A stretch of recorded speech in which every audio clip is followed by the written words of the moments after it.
दर्शक मित्रों, आप देख रहे हैं स्टार न्यूज नेटवर्क और मैं विजयकांत। श्रीमद भागवत गीता सहायता समिति ने जिला कलेक्टर को आवेदन सौंपा। सूरत में भागवत गीता के हिस्सा पाठ्यक्रम में शामिल किया जाना चाहिए। कुछ लोगों ने इसका विरोध भी किया था। सहयोग के संबंध में जिलाधिकारी को प्रार्थना पत्र दिया गया। श्रीमद भागवत का अध्ययन करने से बच्चों के कम उम्र में अच्छा विकास हो सकता है, उन्हें उचित मार्गदर्शन मिल सकता है। कुछ लोग इस मूल्य को नहीं समझ रहे हैं, इसलिए एप्लीकेशन बनाया जा रहा है। याचिका धार्मिक, सामाजिक और शैक्षणिक संस्थानों के नेताओं द्वारा भेजी गई।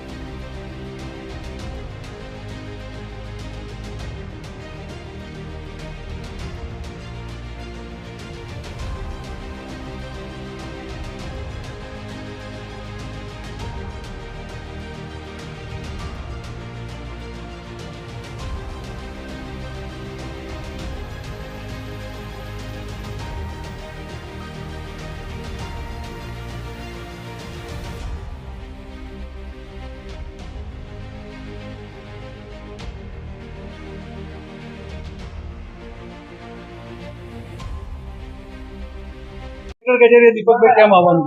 હું ડોક્ટર દીપક રાજગુરુ, પ્રવક્તા સ્વનિર્ભર શાળા સંચાલક મંડળ સુરત. આજે માનનીય કલેક્ટર શ્રી સુરતને એક આવેદનપત્ર આપવામાં આવ્યું છે.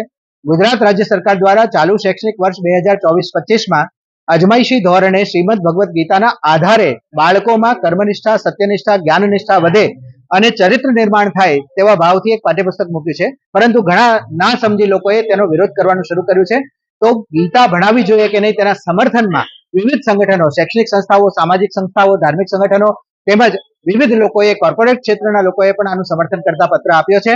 અને શ્રીમદ ભગવદ્ ગીતા ધોરણ 6, 7, 8 પછી પણ 9, 10, 11, 12માં ક્રમશઃ ભણાવવામાં આવે એવી અમારી લાગણી અને માંગણી છે. દીપકભાઈ, અજમાઈશ શબ્દ તમે વાપરો તો કેમ અજમાઈશ શબ્દ તરીકે આ પુસ્તક મૂકવું? રાજ્ય સરકાર કોઈ પણ નવો પ્રયોગ જ્યારે મૂકે છે ત્યારે એને અજમાયશી ધોરણે જ મૂકવામાં આવે છે અને એ સફળ થાય તો એને કાયમી કરવામાં આવે. પણ અમે શ્રીમદ ભગવદ્ ગીતાને લઈને ખૂબ જ ગંભીર છીએ કે આને અજમાયશી નહીં પરંતુ કાયમી ધોરણે આ પાઠ્યપુસ્તક ભણાવવામાં આવે એ અમારી લાગણી છે. તેથી આવેદન પત્ર આપ્યું છે.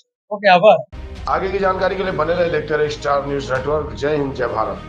कमेंट द्वारा मार्गदर्शन जरूर दें। जय हिंद।